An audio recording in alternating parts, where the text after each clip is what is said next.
Climate change will cost us even more than we think. Economists greatly underestimate the price tag on harsher weather and higher seas. Why is that? By Naomi Oreskes and Nicholas Stern. For some time now it has been clear that the effects of climate change are appearing faster than scientists anticipated. Now it turns out that there is another form of underestimation as bad or worse than the scientific one, the underestimating by economists of the costs. The result of this failure by economists is that world leaders understand neither the magnitude of the risks to lives and livelihoods, nor the urgency of action. How and why this has occurred is explained in a recent report by scientists and economists at the London School of Economics and Political Science, the Potsdam Institute for Climate Impact Research and the Earth Institute at Columbia University.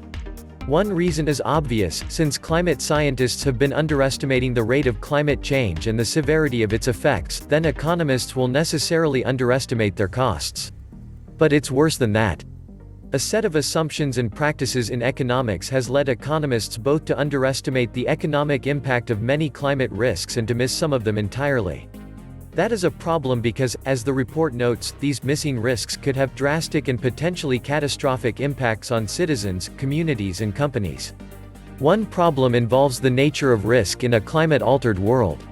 Right now, carbon dioxide is at its highest concentration in the atmosphere in 3 million years, and still climbing. The last time levels were this high, the world was about 5 degrees Fahrenheit warmer and sea level 32 to 65 feet higher. Humans have no experience weathering sustained conditions of this type. Typically, our estimates of the value or cost of something, whether it is a pair of shoes, a loaf of bread or the impact of a hurricane, are based on experience. Statisticians call this stationarity.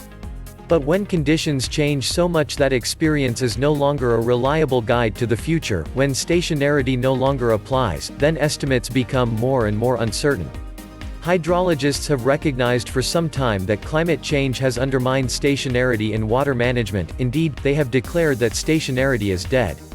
But economists have by and large not recognized that this applies to climate effects across the board. They approach climate damages as minor perturbations around an underlying path of economic growth, and take little account of the fundamental destruction that we might be facing because it is so outside humanity's experience. A second difficulty involves parameters that scientists do not feel they can adequately quantify, like the value of biodiversity or the costs of ocean acidification. Research shows that when scientists lack good data for a variable, even if they know it to be salient, they are loath to assign a value out of a fear that they would be making it up. Therefore, in many cases, they simply omit it from the model, assessment or discussion. In economic assessments of climate change, some of the largest factors, like thresholds in the climate system, when a tiny change could tip the system catastrophically, and possible limits to the human capacity to adapt, are omitted for this reason. In effect, economists have assigned them a value of 0, when the risks are decidedly not. One example from the report: the melting of Himalayan glaciers and snow will both flood and profoundly affect the water supply of communities in which hundreds of millions of people live, yet this is absent from most economic assessments. A third and terrifying problem involves cascading effects. One reason the harms of climate change are hard to fathom is that they will not occur in isolation, but will reinforce one another in damaging ways. In some cases, they may produce a sequence of serious, and perhaps irreversible, damage. For example, a sudden rapid loss of Greenland or West Antarctic land ice could lead to much higher sea levels and storm surges, which would contaminate water supplies, destroy coastal cities, force out their residents, and cause turmoil and conflict. Another example: increased heat decreases food production, which leads to widespread malnutrition, which diminishes the capacity of people to withstand heat and disease and makes it effectively impossible for them to adapt to climate change. Sustained extreme heat may also decrease industrial productivity, bringing about economic depressions.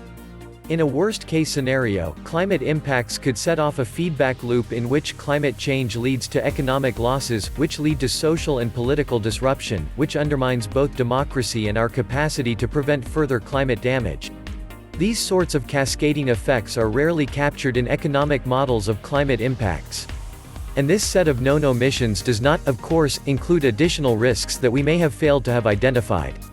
The urgency and potential irreversibility of climate effects mean we cannot wait for the results of research to deepen our understanding and reduce the uncertainty about these risks. This is particularly so because the study suggests that if we are missing something in our assessments, it is likely something that makes the problem worse.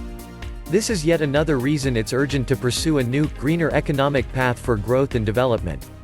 If we do that, a happy ending is still possible. But if we wait to be more certain, the only certainty is that we will regret it. Love Shift. Working together, we can make a difference.